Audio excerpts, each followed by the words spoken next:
Greetings from Texas. Okay, today I'm going to give you a look at this Fox Outfitters portable barbecue, and it can also be used as a fire pit. So you can take it anywhere you want. I bought it for motorcycle camping. Packs down pretty flat, and that way I always have a way or an alternative way to cook out in the field. So let's take a look at the construction. I'm going to put a link down below in the description box of a camping trip when I first used this a few years ago.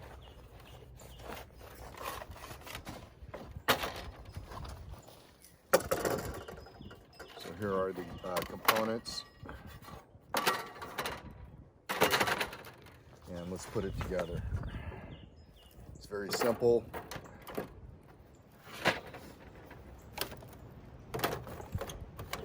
Just kind of unfold it, get your bottom in,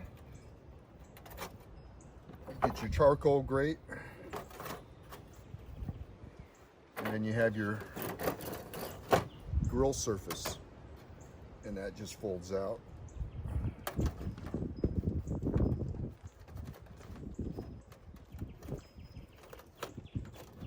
And sets on the top. So I have my charcoal going. We'll come back when that's ready, and we'll cook us up a steak.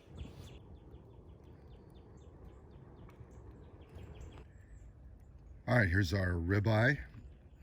I like to let my steak sit out at least an hour to kind of temper a little bit and put seasoning on. Put a lot of seasoning on, more than you think, especially when you're grilling, because most of it's going to burn off when you develop that crust. So it gives it time for the seasoning to soak in, and you'll have better even cooking because the meat's not completely cold inside.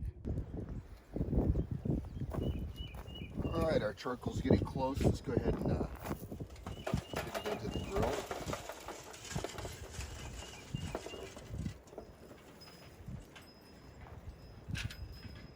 Overkill here.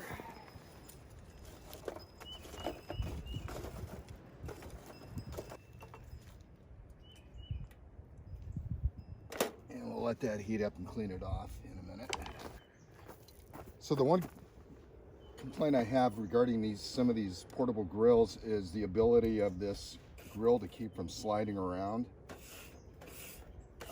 I found with this one, I have to hold it on. Otherwise it ends up falling into the fire. And if I had a recommendation, I would put some kind of tabs on the inside surface so it doesn't move around and will move off the top of the grill. So we're almost ready, because I could barely stand the heat here. Okay, we're up to temp. Another tip is I slit the side of the steak there to prevent curling up.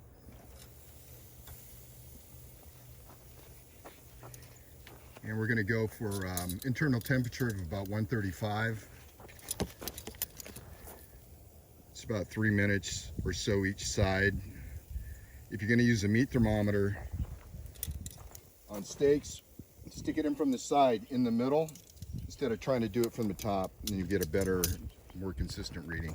So we'll come back in about 3 minutes. All right, we're about a minute and a half in.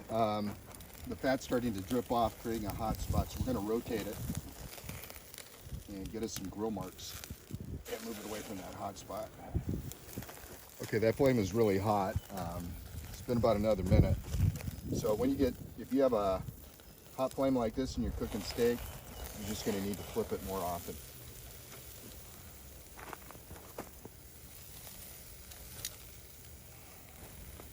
Okay, I've been moving that steak around quite a bit. Got this tip which has all the fat on it toward the end. I've been flipping it roughly every 30-40 seconds. I think this is going to be the final flip here, and then we'll pull it off and let it rest in a few seconds.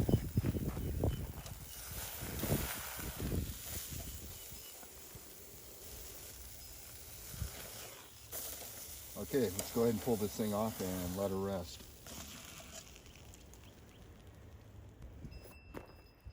Alrighty, I think this steak is done resting. You know, putting a lot of salt, you may think it's a lot of salt at the beginning, and I let it sit on for about at least a half an hour before I grill it. It's going to help develop that crust and prevent a lot of those juices from leaking out. And letting it rest, finish the carryover cooking is very important also. So let's trim up our steak here. And we should have a nice pink center.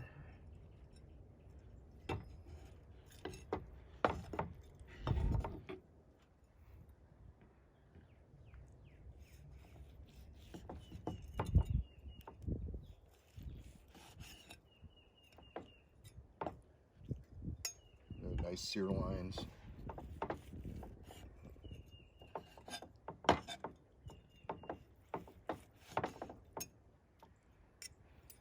And that's done medium rare.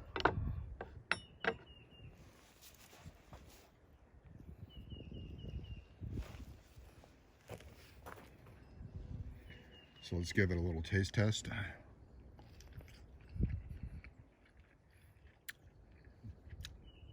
Wow, that's good. Okay, I'm gonna finish up my lunch, making a full-blown St. Patty's Day dinner today. I'm filming this on St. Patty's Day, and I'll post this up. It'll show later on during the week. All right, thanks again. Thanks for stopping by, and thanks for watching.